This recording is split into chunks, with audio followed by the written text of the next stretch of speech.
বলে এসেছি যে ডাক্তারবাবু আমি 1 মাস 2 দিন পরে রয়েছি, আমি বাড়িতে আসিনি, আমার আশেপাশে কেউ নাই।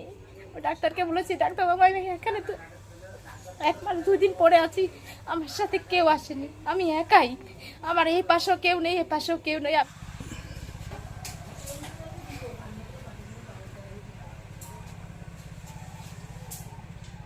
কাকিমা কেমন আছেন? ভালো আছি। আপনার নাম কি? আমার নাম সুপর্ণা দাস। আচ্ছা, আপনার স্বামী কি করেন? আমার স্বামী আপাতত কিছু করে না, 2021 থেকে ওনার শরীর খারাপ, ক্যান্সার ধরা পড়েছে। আমি আচ্ছা। চিকিৎসা করছি, এখনো এ পর্যন্ত আমি নিঃস্ব হয়ে গেছি।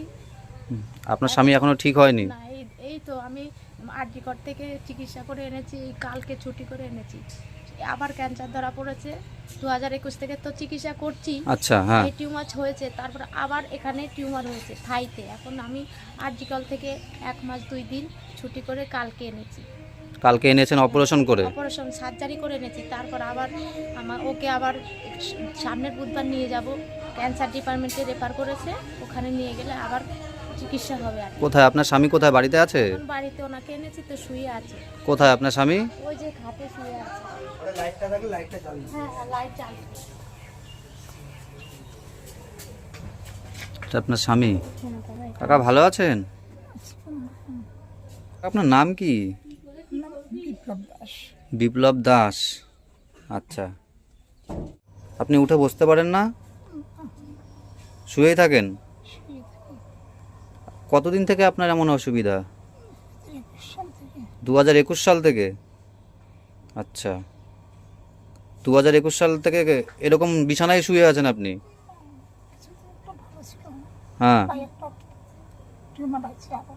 পায়ে আবার আরেকটা টিউমার হয়েছে। আগে কাজবাজ করতেন না? না, শরীর বুঝতে পারেনি তো কাজ করতে। পায়ে তো ওনার পুরো পায়ের গোড়ালিতে ওনার টিউমারটা আছে, দেখুন, এই দেখুন ওনার পায়ের আগে এখানেই মানে টিউমারটা হয়েছে। এখানে এই টিউমারটা হয়েছে? 2021 থেকে টিউমার হয়েছে। হ্যাঁ। এখান 2021 থেকেই ওনাকে আমি কেমো দিচ্ছি, চিকিৎসা করছি। আমি ক্লাব থেকে, দোকান থেকে, বাজার থেকে চাঁদা তুলে, সবার থেকে চাঁদা তুলে আমি ওনাকে চিকিৎসা করেছি। তাও 2021 থেকে 24 সাল হয়েছে, উনি টুকটাক করে একটু একটু হাঁটতে চলতে পেরেছে।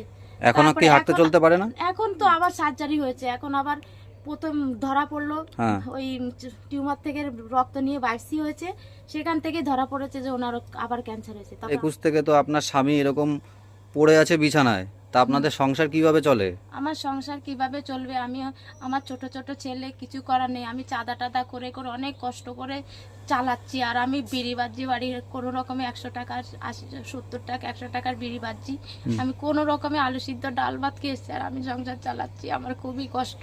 আপনার ছেলে মেয়ে কজন? আমার ছোট ছোট 2টো ছেলে। আমার বড় ছেলের এই তো 16 বছর চলছে, আর ছোট ছেলের এই 13 বছর। ও কিছুই করতে পারে না। তা বড় ছেলে আমার দুঃখ দেখে, বাবার দুঃখ দেখে, 16 বছরের বাচ্চাকে কেউ কোনোদিন পুনায় পাঠায়? আপনি পুনায় পাঠিয়েছেন কাজে? কাজে পাঠিয়েছি যে তোর বাবার শরীর খারাপ, বাবা তুই যাই পারিস আমাকে একটু হেল্প কর। আমি কি করবো যে, কিন্তু বাধ্যগত হয়ে ছেলেকে পাঠিয়েছি, তাও সেন্টারিং এর কাজে। ছোট্ট বাচ্চা ছেলে আমার। আপনার ছোট বাচ্চা ছেলে, এই 16 বছরের বাচ্চা আপনি পুনাতে সেন্টারিং কাজে পাঠিয়েছেন? হ্যাঁ, পাঠিয়েছি, কিছু করার নেই। সংসার চালানোর জন্য। এমনিতে এখন শুয়ে রয়েছে, এই যে উঠতে বসতে পারছে না, আমার কাজের লোকটা পড়ে আছে, আমি কি করে সংসার চালাবো? আমার সংসার চালার মতো আর পাচ্ছি না আমি আর। খুবই অসহায় রয়েছে এই ফ্যামিলিটা। আজকে 3 বছর ধরে এরকম ভাবে বিছানায় পড়ে আছে, কোনো কাজ বাজ করতে পারে না। না না না। তা আপনার এখন সংসারটাও তো ঠিক করে চলছে না? আমার সংসারটা ঠিক করে চলছে না। কালকে আমি বাড়ি এসেছি, আমার সংসারটা কি করে চলবে? আমি আজকে রান্না বান্না করেছেন? না, আজকে এখনো রান্না টান্না কিছুই করিনি, এখনো পর্যন্ত রান্না করিনি। কালকে থেকে এসেছি, বাড়ি ঝাড়ফুঁক দিচ্ছে। ওকে ঘরে চাল ডাল তেল নুন এগুলো আছে আপনার? আমার শেষ চাল ডাল নেই, কিন্তু সরকার আমাকে আরজিকর গেছি, 12 কিলো চাল দিয়েছে, 2 প্যাকেট আটা দিয়েছে। রান্না বান্না না করলে ভুল, আমি ওকে 2টো রুটি করে দিয়েছি, আমি 2টো রুটি খেয়েছি। আপাতত এখন দেয় না সরকার থেকে রেশন? দেয়, 8 প্যাকেট আটা পাই আর 12 কিলো চাল পাই। ওই আটা থেকে আমি রুটি করে এখন ওকে 2টো দিয়েছি, আমি 2টো খেয়েছি, সরকারের আটাই। সরকারের আটাই খাচ্ছেন? হ্যাঁ, খাচ্ছি। আজকে রান্না বান্না এখনো করেননি? ঘরে কিছু আছে? কিচ্ছু নেই? কিছু নেই। আমি 1 মাস এই 2 দিনে ওকে সার্জারি করে কালকে বাড়িতে আনলাম। এটা আপনাদের বাড়ি? হ্যাঁ এটা আমার নিজস্ব বাড়ি আপনার? হ্যাঁ আমার নিজস্ব বাড়ি, আমার এখানে 1.5 কাঠা জায়গা, আর আবার এই বাড়িঘর নিজস্ব। এই যা দেখছেন এই ভাঙাচুরা ঘর এটা আমার। এটা আপনার ঘর? এই রান্না আমার- কোথায় হয় আপনার? এই তো আমার আমি আমি এই কাঠে রান্না করি। এখানেই রান্না বান্না করেন? এই তো আমার রান্নাঘর, এই যে আমার বাড়ি, এই এখানে আমি রান্না করি। কিন্তু ওপরওয়ালা ভগবান তো সেটা সহ্য করেনি, সেটা আর ওনার সহ্য হয়নি। 24-এ ওনার আবার আবার সেই বিপদ, সে আবার সেই টিউমার হলে এখন আবার সার্জারি করেছি। ডাক্তার বলছে আমাকে যে ভালো মানুষের অপারেশন করলে তাড়াতাড়ি শুকিয়ে যায়, যাদের ক্যান্সার, যাদের অপারেশন করে তাদের বাবা শুকাতে দেরি হয়। আর বাকি কিছু বললাম না, কিন্তু তুমি বাড়িতে গিয়ে ওকে সার্জেন দিয়ে ড্রেসিং করাবে। তো আমি কোথায় সার্জেন পাবো? একটা সার্জেনের বাড়িতে আসতে 800 টাকা 900 টাকা লাগবে। আমি পার ডে একদিন পর একদিন কোথা থেকে টাকাগুলো দেব? আমি সেই জন্য নিজেই হাতে গ্লাস করে ওকে আমি নিজেই ড্রেসিং করি। আমি সার্জেন ওনাদেরকে নিজের সমস্যা বললেও কি হবে? ওনারা কি আমাকে দেবে? কেউ সাহায্য ওরা তো করবে দেবে না।